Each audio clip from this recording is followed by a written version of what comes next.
বাগদাদের বিখ্যাত আব্বাসী খলিফা হারুন রশিদ এমনই এক মানবতাবাদী মানুষ ছিলেন, যিনি নিজের রাজ্যের অবস্থা বোঝার জন্য রাতে বেশভূষা বদল করে নিজ শহর, গ্রাম এবং অলিতে গলিতে হেঁটে বেড়াতেন। এভাবেই আনন্দোচ্ছল সুখী বাগদাদের দিন রাতের অনেক আশ্চর্যজনক মনোমুগ্ধকর গল্প জন্ম নেয় আলিফ লায়লাতেও। একদিন বেশভূষা বদল করে খলিফা হারুন রশিদ এক গলিতে ঘুরে বেড়াচ্ছিলেন। সাদিকা, আমাদের ভেতরে যেতে দাও। না, ভেতরে যেতে দেব না। এখন কি হবে? চিন্তা করো না বুশরা। সাদিকা, আমাদের ভেতরে যেতে দাও। না, কিছুতেই যেতে দেব না। আমাদের যেতে দাও। এটা আমার স্বামীর ঘর। এটা আমারও স্বামীর ঘর। তোমার স্বামী তো সে আজ হয়েছে, আমার বিয়ে তো ওনার সাথে 5 বছর আগেই হয়েছে। তুমি কি জানতে না আমাদের 4 মেয়ে আছে? আরে ছাড়ো, তামাশা করো না, আমাদের ভেতরে যেতে দাও। আমাদেরকে আমাদের ঘরে যেতে দাও সাদিকা। যদি তুমি ঘরের ভেতর যাও, তাহলে আমি বাগদাদের দয়ালু খলিফা হারুন রশিদের কাছে বিচার নিয়ে যাব। আমি তোমাকে ওই পর্যন্ত যেতে দেব না। আমি যাব, অবশ্যই যাব, বিচার চাইবো। আরে তোমার বিচার শোনার জন্য ওনার কাছে সময়টা কোথায়? হ্যাঁ, উনি অনেক ব্যস্ত মানুষ, বুঝেছো? তোমার ফালতু কথা শুনে নিজের সময় নষ্ট করবেন না উনি।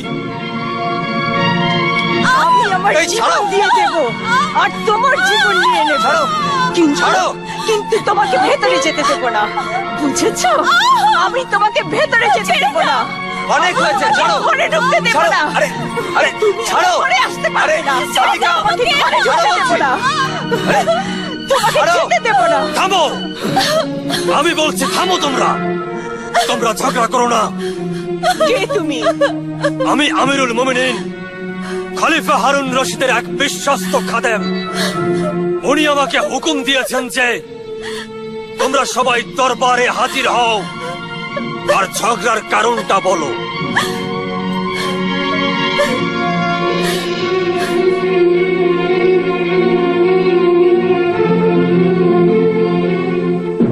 বলো আসামি রফিক, বলো। রফিক আর বুশরা, তোমাদেরকে সত্যি বলার অনুমতি দেয়া হলো।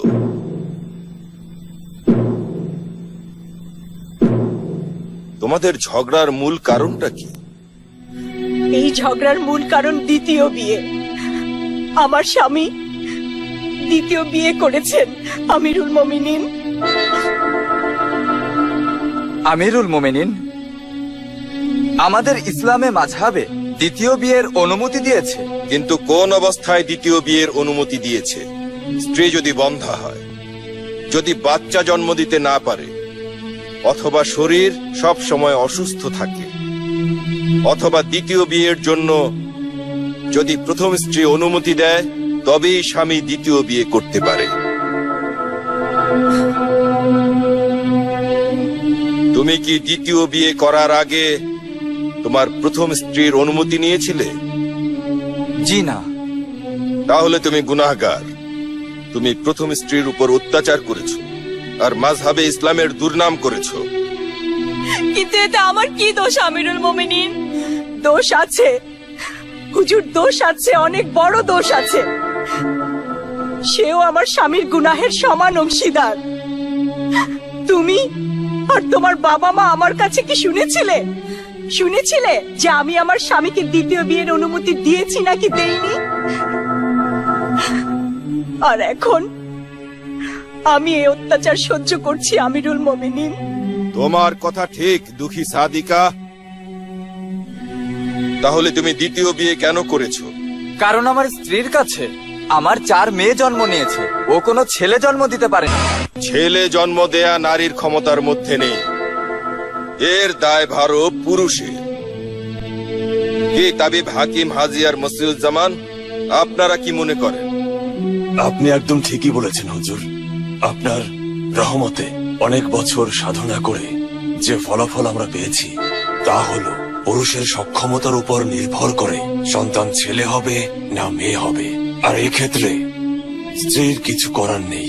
পুরো বিষয়টি প্রাকৃতিক, সবই উপরওয়ালার ইচ্ছা। হুজুর, আল্লাহ যা নির্ধারণ করেছেন সেটাই সঠিক। মেয়েরাও তো মানুষ, আল্লাহর সৃষ্টি। আল্লাহর রহমতকে অস্বীকার করা মানে তার সমস্ত কর্ম এবং ঈমানের সাথে বেঈমানি করা। আমার স্বামী আমার মেয়েদেরকে না ভালো খেতে দিয়েছে, না ভালো পড়তে দিয়েছে। সে এদের বোঝা মনে করে, এদের সব সময় ঘৃণা করে। তওবা, নাউজুবিল্লাহ। আল্লাহ তোমাকে জ্ঞান দান করুন। মেয়েদের উপর নির্যাতন করে তুমি জাহান্নামে নিজের জায়গা বানাচ্ছ। হে পাপিষ্ঠ পিতা, মেয়ে তো আল্লাহ তাআলার রহমত আর রাসূলুল্লাহর সালাম। কিয়ামতের দিন সন্তানকে বাবার নামে নয়, তার মায়ের নামে ডাকা হবে।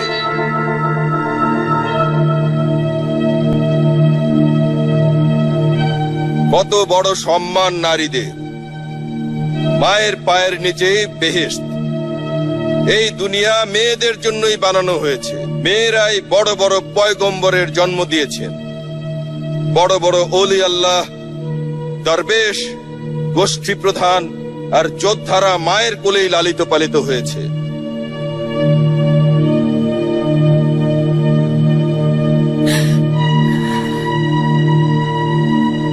এই কারণে তারা কত ত্যাগ স্বীকার করেছে, কতই না কষ্ট সহ্য করেছে তারা। অনেকেই স্ত্রীকে তার দাসী বানিয়ে নিয়েছে। আর তুমি এটা কিভাবে ভুলে গেলে যে তোমাকেও এক নারী জন্ম দিয়েছে, আর ওই নারীও কারো না কারো মেয়ে? আমি খুবই লজ্জিত। আজ পর্যন্ত মেয়েদের একটা বোঝা আর ঘৃণ্য মনে করতাম।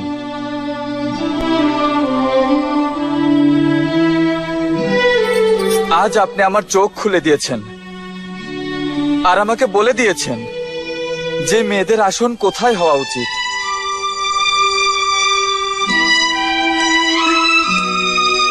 আমার বাচ্চারা, আমি সবসময় এদের জুলুম করে এসেছি, এদেরকে কাঁদিয়েছি, এদের দিকে কোনোদিন ভালোবেসে তাকাইনি। আমার বাচ্চারা, আমাকে মাফ করে দাও।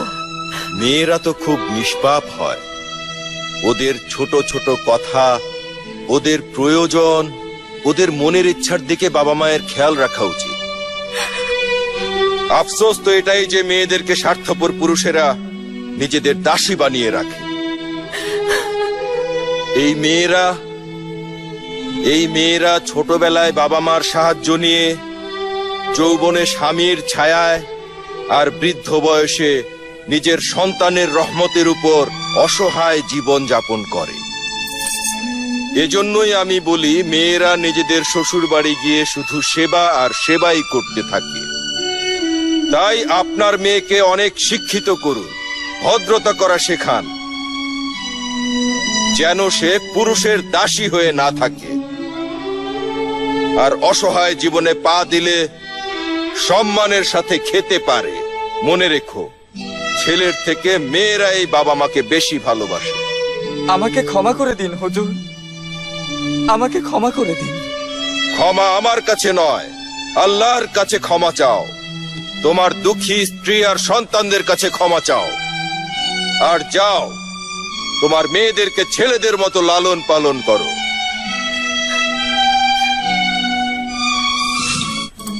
আমাদের সবার প্রিয় খলিফা শুধু সিংহাসনে বসে হুকুমই করে না, বরং এক দায়িত্বশীল পিতা, একজন ধর্মীয় শিক্ষক, এক সুবুদ্ধির ওস্তাদের মতন আমাদের মতন সাধারণ মানুষের খোঁজ খবরও রাখেন। উনি শুধু খোঁজই রাখেন না, তাদের সবাইকে সাহায্যও করেন এবং তাদের জীবন ধারণের উপায়ও শেখান। ওনার কাছে ধনী আর গরিব সবাই সমান। এও শুনেছি যে খলিফা হারুন রশিদের বেগম আলেয়া জুবেদার অনেক অভিযোগ যে উনি তার সাথে সময় কম কাটান। আশ্চর্য। হুজুরে আনোয়ার, আজ আমার ইচ্ছা যে আমি আপনার সাথে মহলের ওই কিনারায় যাব যেখানে আপনি আমার জন্য সুবেদা মহল বানিয়েছেন। বিশ্বাস করুন, আমি তাহলে অনেক খুশি হতাম বেগম আলেয়া, কিন্তু আজ আপনি আমাকে ক্ষমা করুন। সন্ধ্যা হতে যাচ্ছে আর আমাকে কর্তব্য পালনের জন্য মহলের বাইরে যেতে হবে। আপনার মতো কর্তব্যশীল স্বামীর বেগম হওয়া তো আমার জন্য ভাগ্যের ব্যাপার। আর এটা ভেবে আমি আরো অনেক বেশি খুশি যে সময়টা হয়তো আপনি আপনার স্ত্রীর সাথে কাটাতেন সেটাও আপনি আপনার জনতার ভালো আর সেবার জন্য ব্যয় করেন। এই জন্যই তো আপনার সাথে আমার এই সম্পর্ক বেগম। এই কথা বলেই আপনি আমার কর্তব্য পালন করতে বলেন। যখন এমন হৃদয়ের একজন বেগম স্বামীর আনন্দে ও কাজে অংশ নেয়, তখন স্বামী তার ভালো কাজে অবশ্যই সফল হয়। আপনার সময় হয়েছে জাহাপনা, এবার আসুন, দেরি হয়ে যাচ্ছে। জানি না কত বসন্ত চলে গেছে, কিন্তু আমি আপনার মনের আশা এখনো পূরণ করতে পারিনি। আমি সত্যিই অনেক লজ্জিত বেগম। আল্লাহর ওয়াস্তে আমাকে মাফ করে দিন। না না, মাফ চেয়ে আপনার এই দাসে কিভাবে লজ্জা দেবেন না জাহাপনা।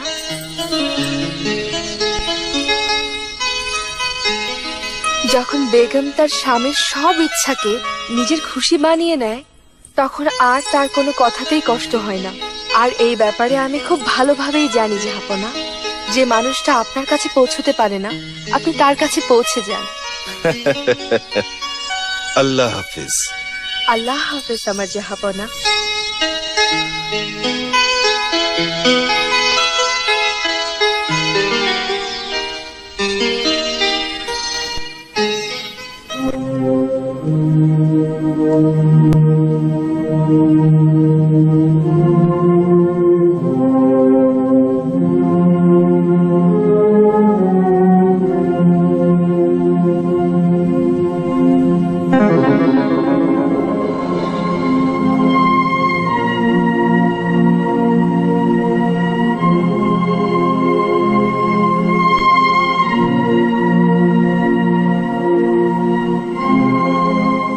চলো নজিরে আজম।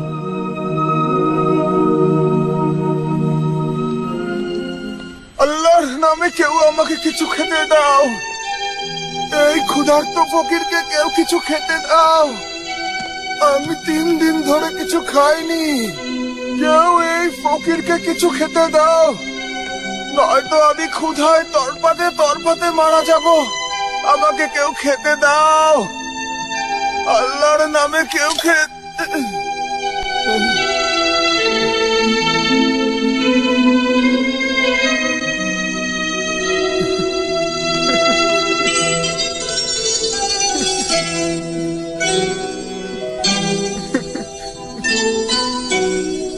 দিনার, 1 দিনার, তাও আবার সোনা।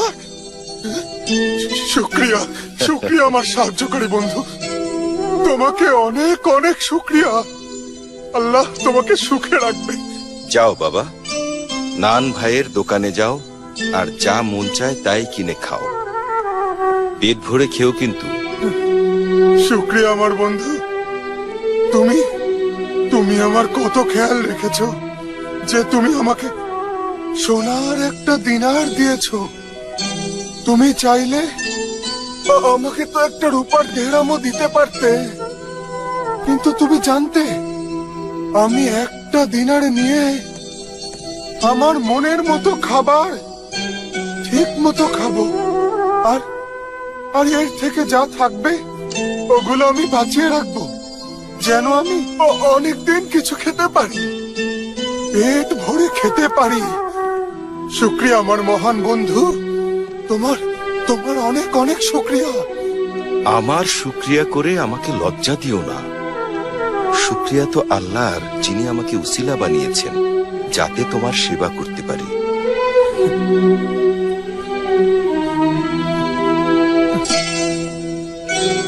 যাও বাবা, গিয়ে পেট ভরে খাবার খাও আর আল্লাহর কাছে শুক্রিয়া আদায় করো।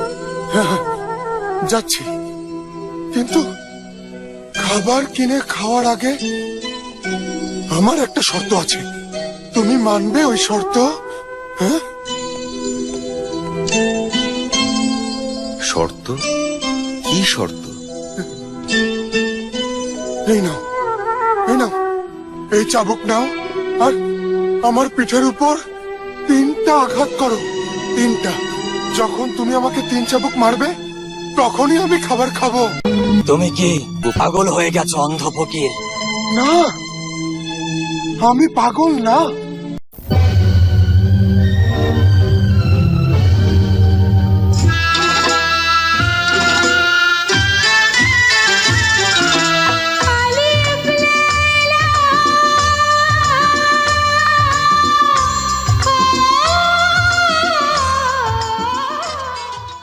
আমি পাগল না, আমি আমি একদম সুস্থ মানুষ।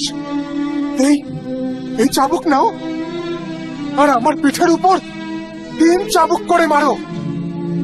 নাও, যে আমাকে ভিক্ষা দেবে, যখন সে আমাকে চাবুক মারবে তখনই আমি খাবার খাবো। না, আমি তোমাকে চাবুক মারবো না।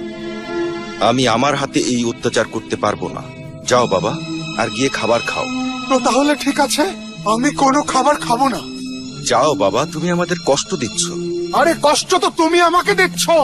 এই নাও, এই নাও চাবুক, আর আর আমার পিঠের উপর 3 চাবুক মারো। দয়া করো, এক খোদার তোর উপর দয়া করো। না, আমি তোমাকে চাবুক মারবো না। না, তুমি মারবে না আমাকে এই চাবুক? ঠিক আছে, তাহলে তোমার দিনারও নিয়ে যাও। আমি চাই না তোমার এই দিনার। আল্লাহর নামে এই ক্ষুধার্ত ফকিরকে কেউ খেতে দাও।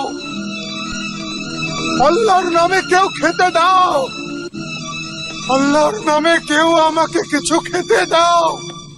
আমি গত 3 দিন ধরে কিছু খাইনি। আমি খুব কষ্টে আছি উজিরে আজম। আমাকে কিছু খেতে দাও। এই ফকিরের ক্ষুধা, এর আরতি, এর প্রার্থনা কিছু খেতে না আমি দাও। শুনতে পারছি, না দেখতে পারছি। ও আল্লাহ বান্দা, এই গরিব অন্ধের উপর একটু দয়া করো। আমাকে কিছু খেতে দাও। তোমরা কেউ কিছু খেতে দাও।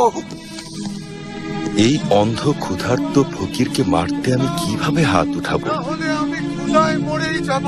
না আমি ওকে চাবুক মারতে পারবো, কিছু খেতে দাও। আর না আমি ওর ক্ষুধা মেটাতে পারবো। আল্লাহর নামে কেউ আমাকে কিছু খেতে দাও। আমাকে কিছু খেতে দাও, না হলে আমি ক্ষুধায় মরে যাব। কেউ আমাকে কিছু খেতে দাও। হে আল্লাহ, কিছু খেতে দাও। তুমি আমার নেকি আর ধৈর্যের কেমন পরীক্ষা নিচ্ছ? দয়া করো আমার উপর, খেতে দাও। আর দয়া করো এই অন্ধ ফকিরের উপর। আল্লাহর নামে কেউ কিছু খেতে দাও। আহ!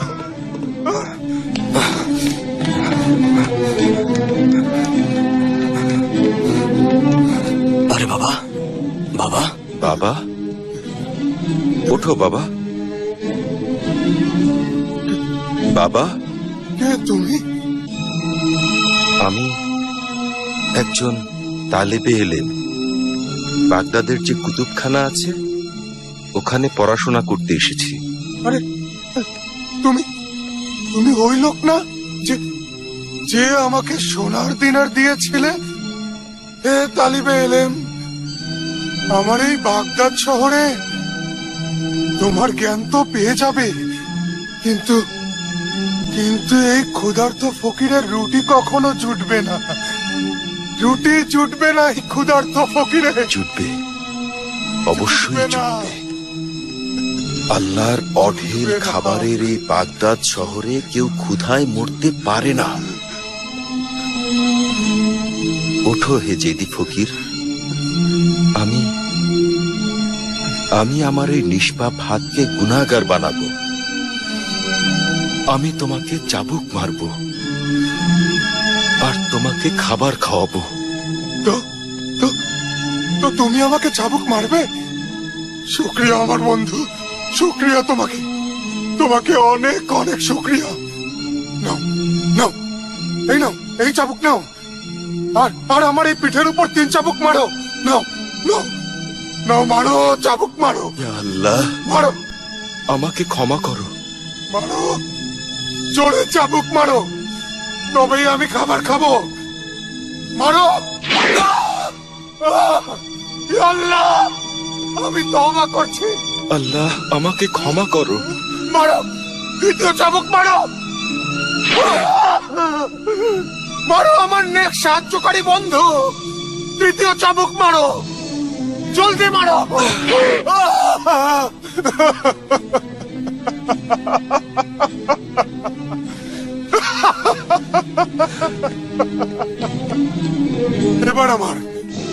এবার আমার দিনার দিয়ে দাও, আর আমার চাবুকও দিয়ে দাও।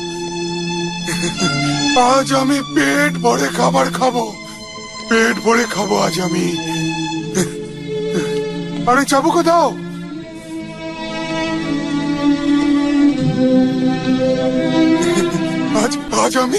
আজ আমি পেট ভরে খাবার খাবো, পেট ভরে খাবার খাবো আমি, পেট ভরে খাবার খাবো।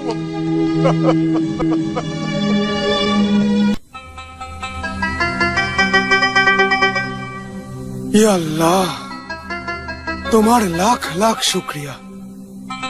তুমি আজ এই ক্ষুধার্ত ফকিরকে খাবার খেতে দিয়েছ।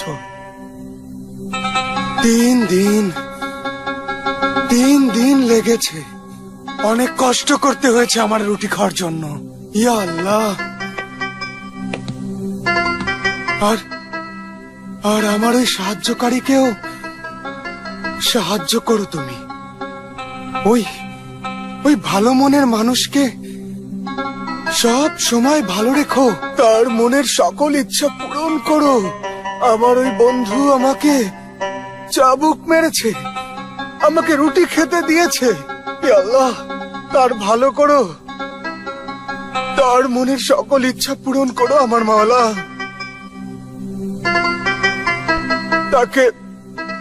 তাকে এমন ভালো মানুষ বানিও জানো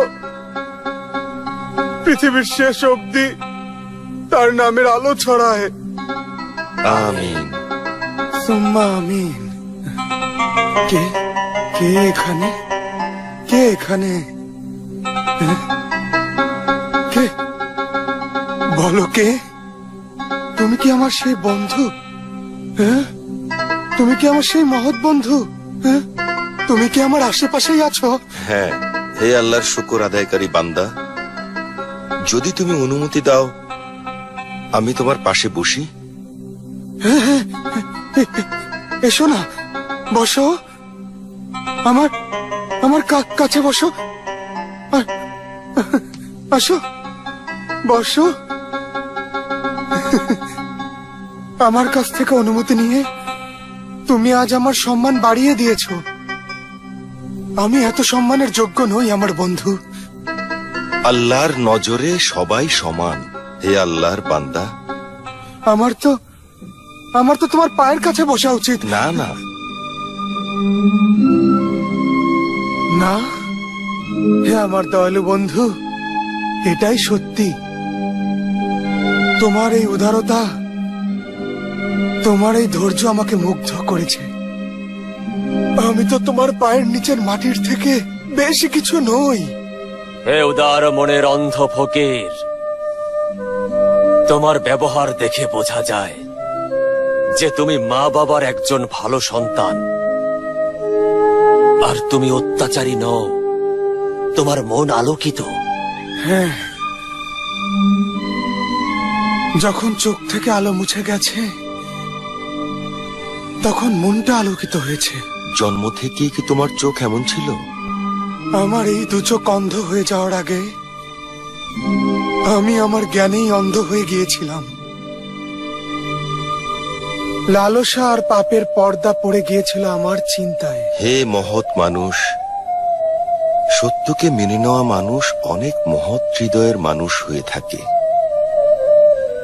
যদি তোমার খারাপ না লাগে আর তোমার মনে কষ্ট না লাগে, তো কাল তুমি বাগদাদের খলিফা হারুন রশিদের দরবারে যাও, আর তাকে বলো চাবুকের আঘাতের পরেই কেন তুমি খাবার খাও, তাকে তোমার কাহিনী শোনাও। যাব, অবশ্যই যাব। আমার এই কাহিনী মা বাবার রক্তে লেখা এক কাহিনী। আমার নিষ্পাপ স্ত্রীর অশ্রুতে ডুবে থাকা এক কাহিনী। আল্লাহর আদেশ, আর আমাদের নবী রাসূলও এই আদেশই দিয়েছেন যে মা বাবাকে সম্মান দাও, ওনাদের সেবা করো, ওনাদের কথা শুনে চলো। মা বাবাকে রাগিও না, তাদের মনে দুঃখ কখনোই দিও না, ওনাদের উপর অত্যাচার করো না। ওনাদের অভিশাপ নিও না, তাদের বার্ধক্যের সুযোগ নিও না, নয়তো জাহান্নামের শাস্তির আগেই, এই দুনিয়ায় মরবার আগেই আল্লাহ তাআলা পাপিষ্ঠ সন্তানকে শাস্তি দেবে। আর আর এই শাস্তি আমি পাচ্ছি। পেয়ে গিয়েছিলাম মা বাবার সাথে সম্পর্ক আর স্থান কত স্বর্গীয় হয়। আমি ভুলেই গিয়েছিলাম মায়ের পায়ের নিচে জান্নাত, আর বাবার এই স্নেহের ছায়া ওই আসমানের থেকে উঁচু হয়। দুনিয়াতে সবকিছু পাওয়া যায়, সবকিছু পাওয়া যায়, কিন্তু মা বাবা পাওয়া যায় না।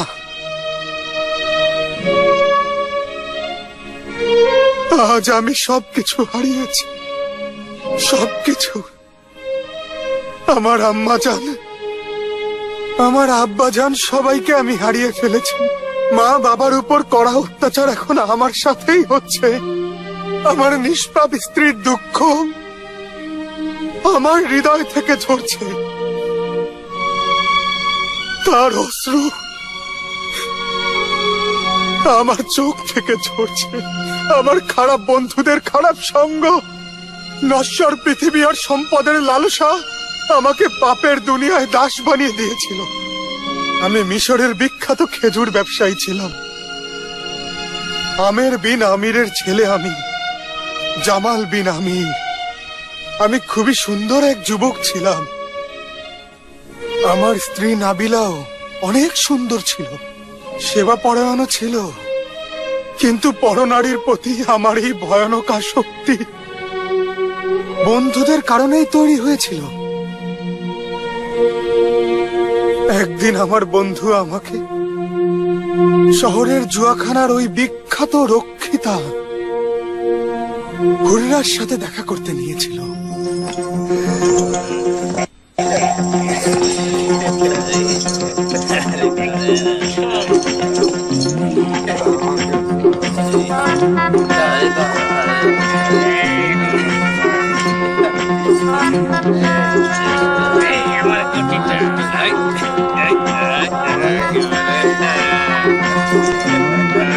খাওয়া হাসেম, তোমরা আমাকে কোথায় নিয়ে এসেছো ভাই?